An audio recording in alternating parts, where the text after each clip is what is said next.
তো যাই হোক, আমি অনেক ব্যস্ততার ভিতর আপনাদের মাঝে এসেছি, না আসলে হয়তো আপনারা অনেকে কষ্ট পেতেন।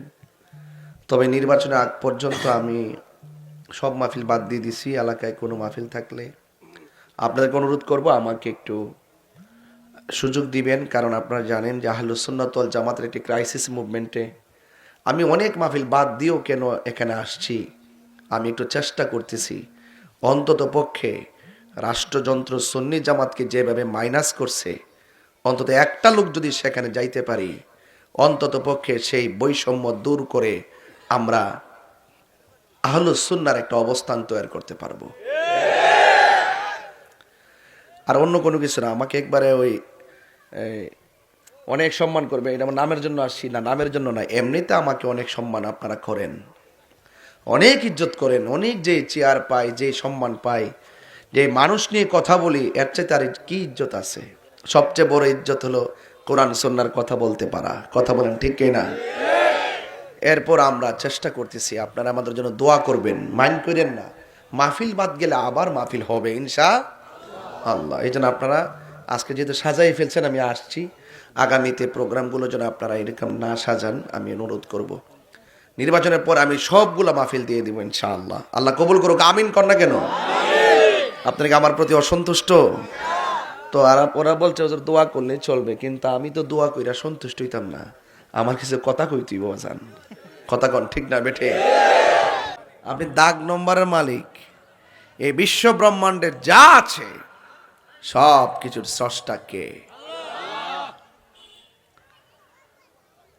সেই মহান রব আমাদেরকে কিছু সীমাবদ্ধতা দিয়েছেন।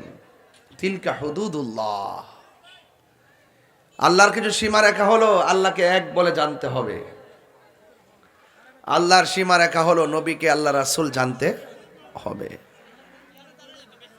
আল্লাহর সীমারেখা হলো আল্লাহর সঙ্গে কেউ নাফরমানি করতে পারবে। আল্লাহর সীমারেখা হলো নবীর সঙ্গে কেউ নাফরমানি করতে পারবে। আল্লাহর সীমারেখা হলো আল্লাহর ওলিদের সঙ্গে নাফরমানি করা যাবে। এই যে আল্লাহর সীমারেখা, এই সীমারেখা যারা অতিক্রম করবে তারা আল্লাহর খাঁটি বান্দা হতে পারবে না।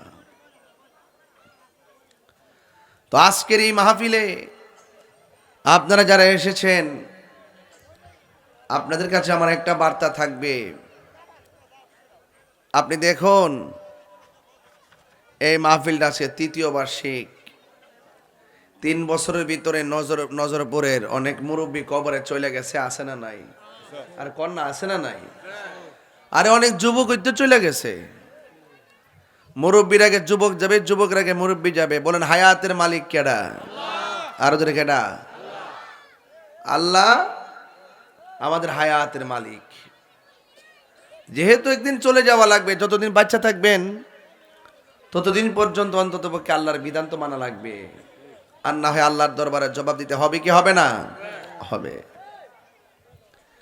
এই জন্য আপনাদের কাছে অনুরোধ করব, ফুলের সৌরভ মানুষের গৌরব চিরদিন থাকে না, থাকে? আজকে আমি যেভাবে কথা বলি, দিন রাত যে পরিশ্রম করি, একদিন কি আমি এটা পারবো?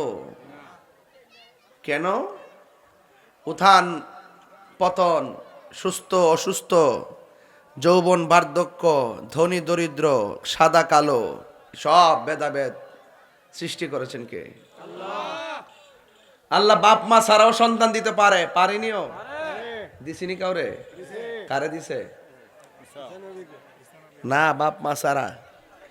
ঈসা নবী তাহলে আব্বা ছাড়া না দিছে? আদম আলাইহিস সালাম, আমরা আদি পিতা। কি বাবা, আমাদের কোন পিতা? আদি পিতা। আবার বাপ মা ছাড়া মহিলাও একটা হইছে, কেডা? হাওয়াকে আমাদের আদি মাতা, আদি। আবার বাপ ছাড়া হইছে ঈসা আলাইহিস সালাম, কথা কন ঠিক কিনা?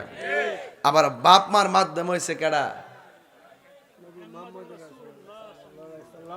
মারহাবা জোরে কইতেন না? তো আল্লাহ পাক বাপ মা ছাড়াও পারে, আবার বাপ ছাড়াও পারে, আবার বাপ মার মাধ্যমেও পারে। যেরকম সুবহানাল্লাহ। কেন?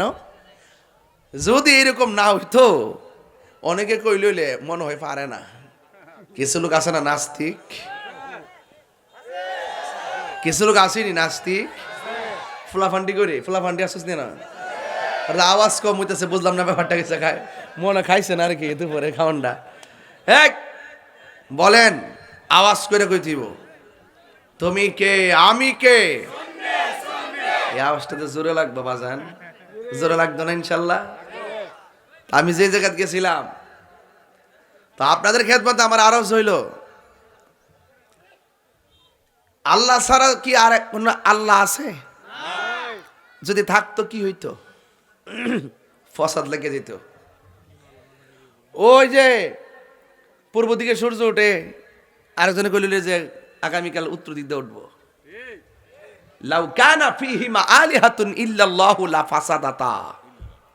লাউ কানা ফীহিমা আলিহাতুন, যদি আল্লাহ ছাড়া কোনো ইলাহ থাকতো এই ব্রহ্মাণ্ডের মধ্যে, ইল্লাল্লাহু লা ফাসাদাতা, ফসাদ হয়ে যেত। একই টাইমে সূর্য উঠছে, একই টাইমে সূর্য অস্ত যাচ্ছে, কোথাও দিন হচ্ছে কোথাও রাত হচ্ছে, যেভাবে চলছে এভাবে চলছে, যেভাবে চলছে এভাবে চলছে। বোঝা গেল এর পিছনে একজন কারিগর। আপনার দায়িত্বহীন কণ্ঠে আওয়াজ করে বলুন তিনি কে? আরে হাত তুলে বলো কে?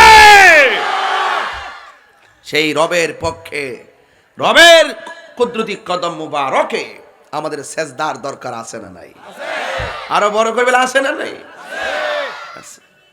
এই জন্য সব কিছুর ঊর্ধ্বে আমাদের হায়াত, আমাদের মৌত, আমাদের কুরবানি, আমাদের সব একজনের জন্য, জনে বলেন তিনি কে?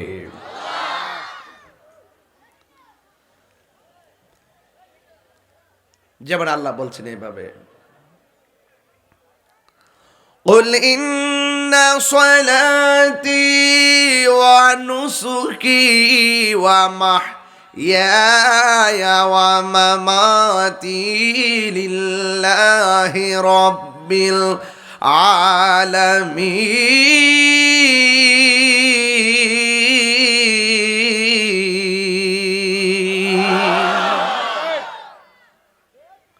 আমার নামাজ, আমার কুরবানি, আমার মত, আমার জীবন একজনের জন্য, তিনি কে? এই জন্য আপনারা যারা মাহফিলে এসেছেন, আসতেছেন, আমি কি মাধবপুরের জন্য নতুন কিছু না ফুরান? তা আপনারা জানেন যে আমি হক কথা বলতে কাউরে ভয় পাই না। এটা কি সঠিক? আমি কি কখনো নিজেকে আড়াল করি? হক কথা বলতে কি ভয় পেয়ে কথা বলি? সত্যের লড়াই মাঠে ছিলাম, এখনো মাঠে